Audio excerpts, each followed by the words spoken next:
Yo, Tim Desert Storm Bradley, you already know the rest. Ooh, you starting to see that neck? I'm starting to get a little thin. I'm down 15 pounds.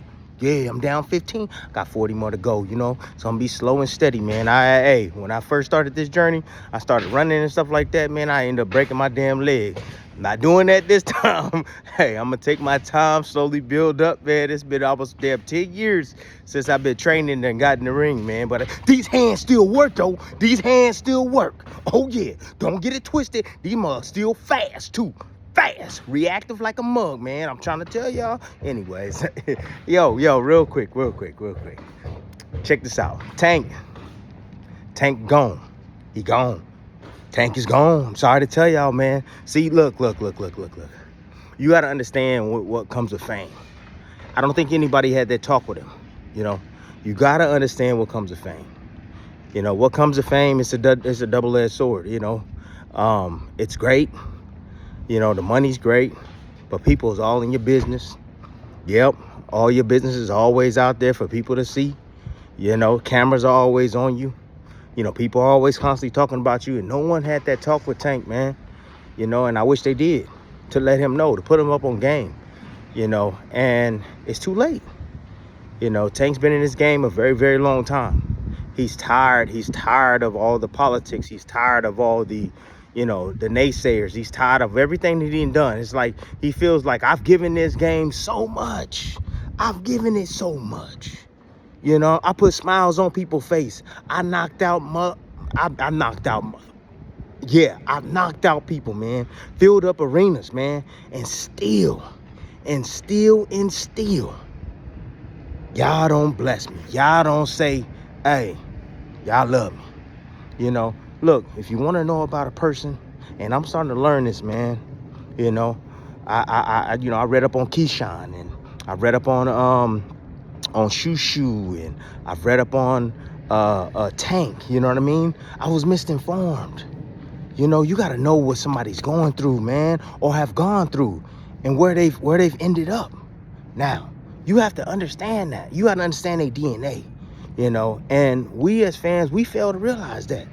We as commentators and fanboys and all that, like we all don't do that. We don't do our research. You know, you got to know about somebody's history. So, like, if you understand where Tank came from, if you understand his background, then you understand how he thinks and why he feels the way he feels. You know, you do. So, I mean, for instance, like his parents, right? His parents were drug addicts, in and out of the system, in and out of jail. You know, he lived with his grandmother. You know, like, you got to understand when he started boxing, why he started boxing. Understand that, you know, that what the influence that Calvin has had on his life, and how if their relationship isn't great, how that affects him. And if this is not making any excuses, people, this isn't. I'm not making no excuses. I'm just giving you what I think, and I'm giving you the facts surrounding all of this.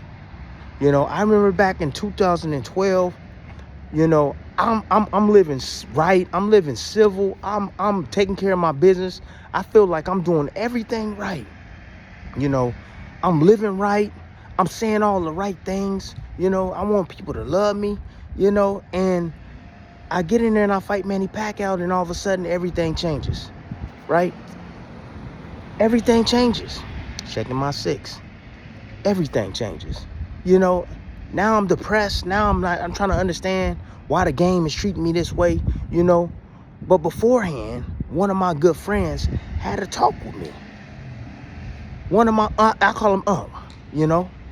He said, Tim, you about to embark in something that you've always been wanting to do for a lifetime now. You've been working towards something, but you need to understand something, Uncle Jack.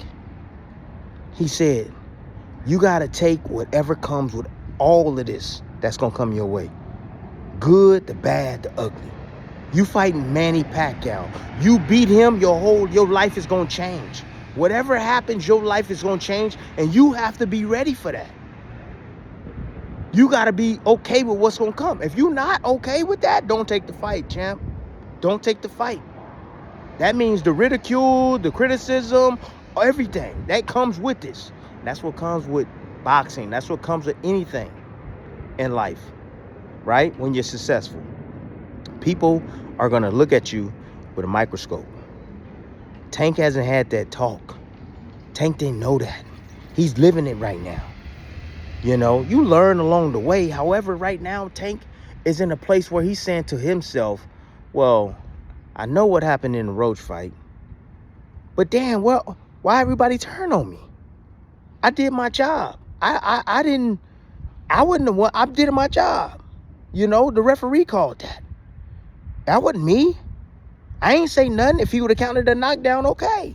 So that's what Tank is coming from. And he's saying, like, man, the game has completely changed. Like, the fans are very fecal. They not with me like I thought they was with me. You know, when he was, you know, filling up arenas and knocking dudes out and everybody was talking highly on him, he felt accepted. He felt like he was, the culture still backed him. Right now, he don't feel that way. And so he's saying, you know what, F everything. F everything. You know what, I'm like I told you yesterday, you know, when things hit the fan, man, and you put in that hot seat and, you know, you going through some things and you hey, the loyalty it's gonna resolve back to you. It always does. I don't care what anybody say. Your family gonna eat, your family gonna live, right? It's always gonna come back to you. Your loyalty is with you, right? And that's what he's saying. His loyalty now is with him. It's with nothing else. He don't care. He gonna do what Tank wants to do. That's what he gonna do. That's what he means by that statement that he said, you know, yesterday on I don't know if it's Facebook or Twitter. But anyways, you know, I've been there before. I have. You know, Tank right now, hate it or love it, I'm telling y'all, he don't give a damn. He don't care. He gonna do whatever he wants to do because he feels that people have been disloyal. Not just the fans, not just boxing, just everything in his life. He's been through the ringer, man. You know, you heard him up on stage talk about, man, when did we start talking about people's personal life? You heard him talk about that. He said, when? You know? And the crazy part is that, look, I went in on Tank years ago, right? You learn as you go, man. You learn, man. Life is the best teacher, right? And I said some things about him, and I told him, called him a piece of shit because, you know, the whole he put his hands on, you know, on the young lady. It was seen, you know, visibly seen on the video and all that, and it pissed me off. It pissed me off, right? Because I don't like that. I don't like guys putting hands on women. I'm like, y'all, you the softest individual on the planet, man. You supposed to tend to love these women, man. Yeah, these tenderonis, you supposed to love them, cherish them, right? But I felt like he wasn't doing that. I got daughters, kids. But he, you know, he was right. Like, that's his personal life. And that's why the last time something came out about that situation, I didn't say nothing. Because I'm like, that's not boxing. That's not boxing. Hey, neighbor, how you doing? I'm good. I'm doing a video. I appreciate you. See y'all later. All right. Anyways, that's my neighbor. They sweet around here, man. My neighbors are sweet around here, for real. But anyways, yeah. So, you know, that's where Tank is at right now, man. You know, I lost my train of thought. But that's where he's at right now. He don't give a damn what anybody say anymore. He doesn't care. He gonna do what Tank wants to do. And that's it. But anyways, that's my time. I gotta go. Lost my train of thought. All right, I'm out. Peace.